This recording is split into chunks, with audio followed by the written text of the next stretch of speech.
Salut à tous et bienvenue dans un nouveau Ciné Cool. Aujourd'hui, Dora et la Cité Perdue.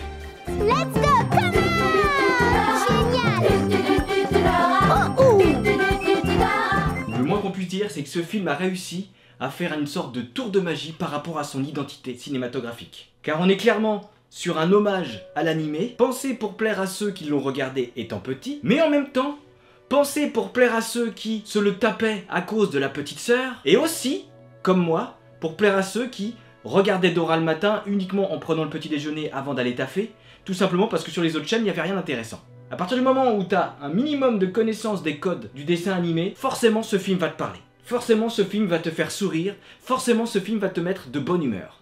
Au niveau du visuel, on est aussi bien évidemment un petit peu dans le style d'un Indiana Jones, ou d'un Tomb Raider, ou de la Momie, bref, un grand film d'aventure, avec le côté enfantin qui colle à Dora, mais en même temps avec une structure narrative qui, à la fois va te faire vraiment sourire, à la fois va provoquer quand même des petites émotions, des petits trucs sympas qui fait que tu rentres dans le film, ce qui fait que tu as de l'empathie pour certains personnages. Dora qui arrive clairement en première position, ça, y a pas photo. Pour moi, ce film a même réussi à me faire apprécier un personnage dont je n'avais rien à foutre. Je me disais juste que si j'avais été petit à l'époque où Dora passait, j'aurais trouvé ça sympa, mais bon, il y avait quand même un côté trop éducatif, trop repeat after me, qui faisait que j'aurais certainement préféré Les Maîtres de l'Univers ou Ken le Survivant, enfin bref, tous les dessins animés que j'aimais à l'époque. Mais le fait est que cet animé-là a quand même quelque chose d'unique. Et surtout, Isabella Moner joue vraiment une Dora crédible, une Dora qu'on a presque envie de rencontrer, qui a l'air vraiment cool, qui a l'air de vraiment te donner envie d'aimer la vie. Tout le scénario du film est centré autour de Dora, il y a des personnages autour qui sont suffisamment mis en valeur et qui sont suffisamment bien présentés pour que tu saches qui ils sont, pourquoi ils sont là, pourquoi ils suivent Dora, quelle vision ils ont de Dora. Le fait que la plupart, au début, sont plutôt cyniques, plutôt renfermés sur eux-mêmes, alors que Dora, elle, sait savourer la vie telle qu'elle est. C'est quelque chose que j'ai vraiment apprécié. Il y a pas mal de morale et pas mal de choses à ce niveau-là, pour mettre en avant le fait que la plupart du temps, les adolescents sont très superficiels, ils font semblant, ils ne vont pas parler à telle personne parce que tout le monde l'emmerde, alors si jamais je lui parle, on risque de me faire chier aussi. Ils ne vont pas parler à telle personne parce qu'elle est un peu détestée par tout le monde, alors même si elle a l'air sympa, je vais pas aller lui parler parce que sinon on va me détester aussi. Bref, tout le côté superficiel des adolescents et des gens au lycée, d'ailleurs je dirais même au collège, est bien mis en avant dans ce film-là. Dora ne cherche qu'à être naturelle, ne cherche qu'à être elle-même, et ça lui vaut d'être montrée du doigt par des gens qui quelque part ne s'assument pas, qui quelque part ont fini par rentrer dans un rôle qu'ils sont persuadés être eux-mêmes. C'est ça que j'ai apprécié. Bon, heureusement le film ne reste pas là-dessus, et nous les envoie vite faire une grande aventure à la Dora exploratrice qui est absolument pas réaliste, mais cool et détendue. On est dans une ambiance légère, pas enfantine. Les musiques sont celles de Dora, alors certes, au début tu te dis ouais, les musiques de Dora, bof bof, mais en fait tu rentres dedans, parce que, comme je le dis depuis tout à l'heure, le film a vraiment été bien pensé. Les gars qui sont derrière ce film-là, je sais pas comment ils ont fait, mais ils ont réussi à la fois à respecter Dora, tout en sublimant ses codes pour les mettre réellement dans un film qui va nous faire à la fois rigoler, et à la fois nous proposer une vraie grande aventure, sans vrai danger, sans vrais enjeux, mais une vraie grande aventure quand même. L'ambiance et les couleurs, ne serait-ce que la tenue de Dora, est suffisamment bien mise en avant, et suffisamment bien mise en valeur pour qu'elle fasse réellement partie du film, tout comme la tenue d'Indiana Jones pour Indiana Jones. Les personnages sont plutôt bien écrits, d'ailleurs il y a pas mal d'événements qui arrivent avec des personnages où on se demande un petit peu qui ils sont, ils font un peu Deus Ex Machina, le mec qui arrive par là, tu te dis c'est un peu bizarre, mais quand t'arrives à la fin, quand t'arrives au twist final, le twist final donne l'impression de tomber un peu comme un cheveu sur la soupe, mais en fait non, quelque part quand tu regardes le film deuxième fois, tu te dis ah bah ouais mais en fait, si, sans cette fin là, ce moment là dans le film, il y a quelque chose d'un peu surréaliste. Quand tu connais la fin, ce moment là te semble logique et tu te dis ah bah ouais en fait ouais. Et les personnages jouent plutôt bien, honnêtement. Hormis peut-être l'adulte qui était avec eux, qui les accompagne là, qui a de temps en temps des petits excès où tu sens que c'est vraiment pour faire rigoler les enfants. Et ça, c'est un petit peu poussif.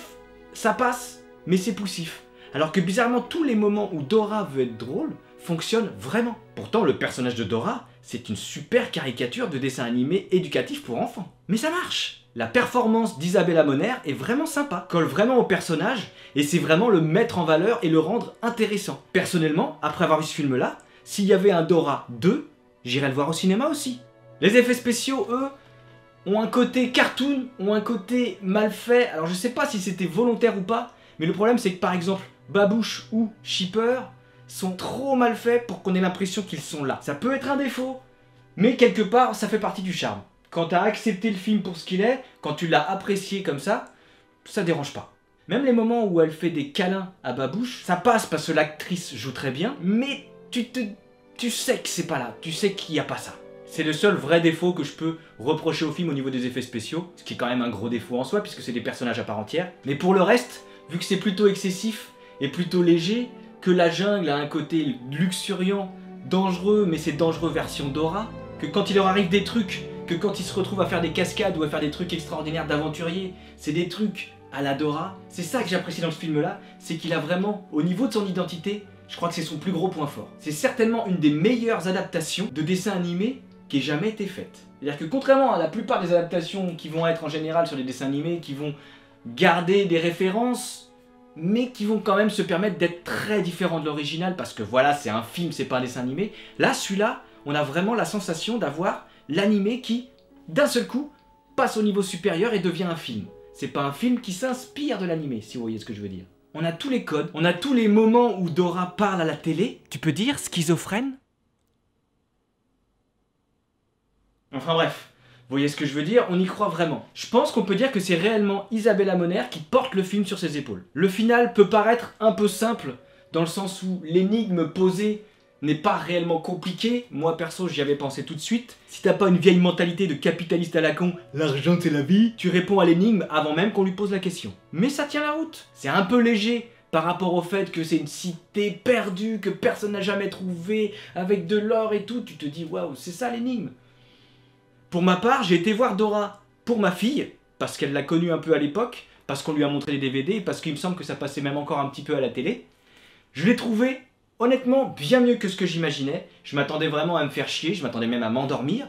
C'est pas le cas, je l'ai regardé, j'ai même vraiment rigolé.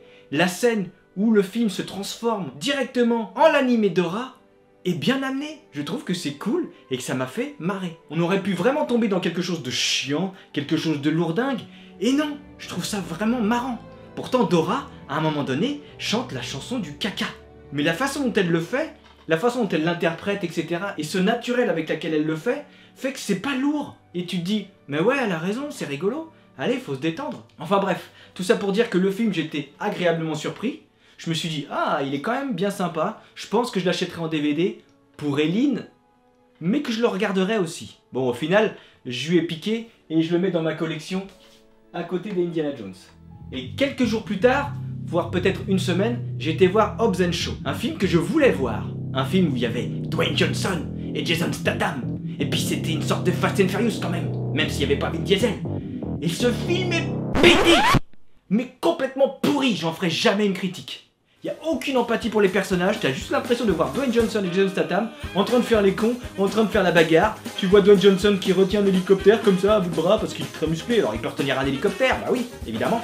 Le film Hobbs & Shaw m'a tellement déçu qu'au final je me suis dit mais Dora c'était trop bien. Enfin bref, tout ça pour dire que franchement, ce film-là, si vous ne l'avez pas vu, n'hésitez pas. Si vous avez connu ne serait-ce qu'un tout petit peu Dora dans votre enfance, que ce soit à cause de votre petite sœur, que ce soit vous, ce film vous plaira. Enfin voilà, donnez une chance à ce film, honnêtement vous ne le regretterez pas. Sur ce, je vous dis, on se voit bientôt.